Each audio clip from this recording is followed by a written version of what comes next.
भारतामध्ये राहून जर तुम्हाला भारतीय संविधानाचं पालन करायचं नसेल तर तुम्हाला हा देशच सोडावा लागेल, अशा प्रकारचा कडक इशारा सुप्रीम कोर्टाने दिलेला आहे।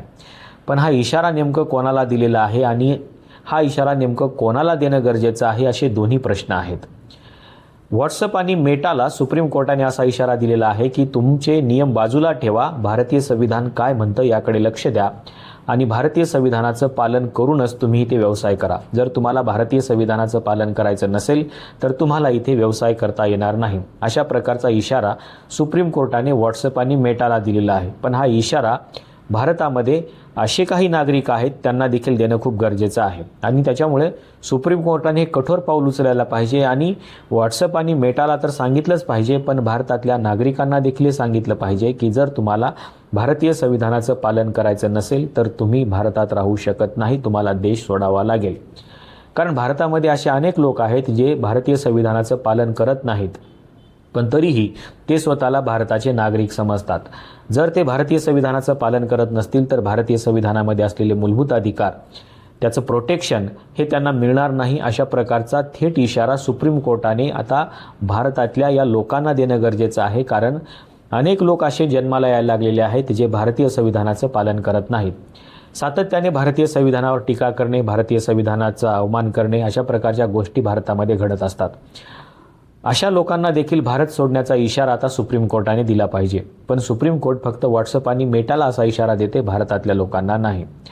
भारतातल्या लोकांना हा इशारा देणं का गरजेचं आहे? कारण 2018 मध्ये दिल्लीच्या रस्त्यावरती संविधान जाळलं जातं असे लोक देखील भारतामध्ये आहेत आणि सातत्याने भारतीय संविधानाची भाषा म्हणजे बदल करण्याची भाषा जे करतात, संविधान बदलण्याची भाषा जे करतात ते लोक देखील भारतामध्ये आहेत आणि त्याच्यामुळं या लोकांना देखील या देशामधून हाकलून देण्याची आवश्यकता आहे, तरच या देश सुरक्षित राहू शकतो।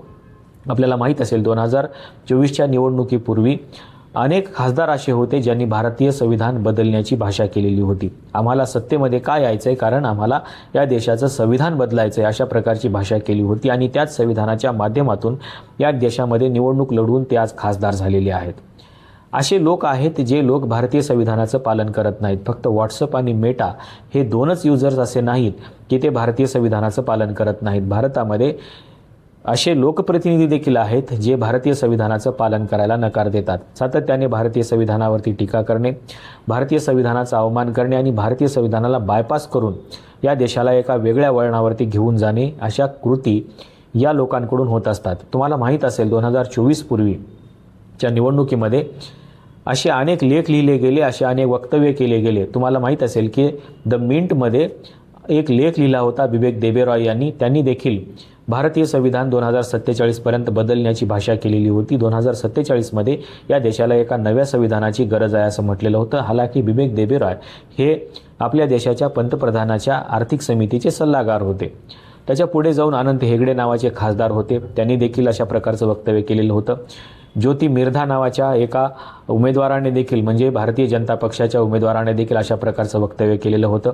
राजस्थानच्या उपमुख्यमंत्री दिया कुमारी यांनी देखील अशा प्रकारचं वक्तव्य केलेलं होतं। अशा अनेक लोक आहेत ज्या लोकांनी भारताचं संविधान बदलण्याची भाषा केलेली आहे। त्यांना भारतीय संविधान मान्यच होत नाही, पण तरीही ते लोक आज भारताच्या लोकसभा राज्यसभेच्या या सभागृहामध्ये बसलेले आहेत आणि ते लोकप्रतिनिधी म्हणून मिरवतात। भारतीय हा टॅग लावून फिरवतात जे की भारतीय संविधान मान्य करत नाहीत आणि म्हणून सुप्रीम कोर्टाने दिलेला जो इशारा आहे हा इशारा फक्त आणि फक्त व्हॉट्सअप आणि मेटासाठी नाही आहे, तर हा इशारा आपल्या देशातल्या त्या नागरिकांसाठी देखील आहे जो भारतीय संविधानाचं पालन करत नाही किंवा भारतीय संविधानाला मानत नाही।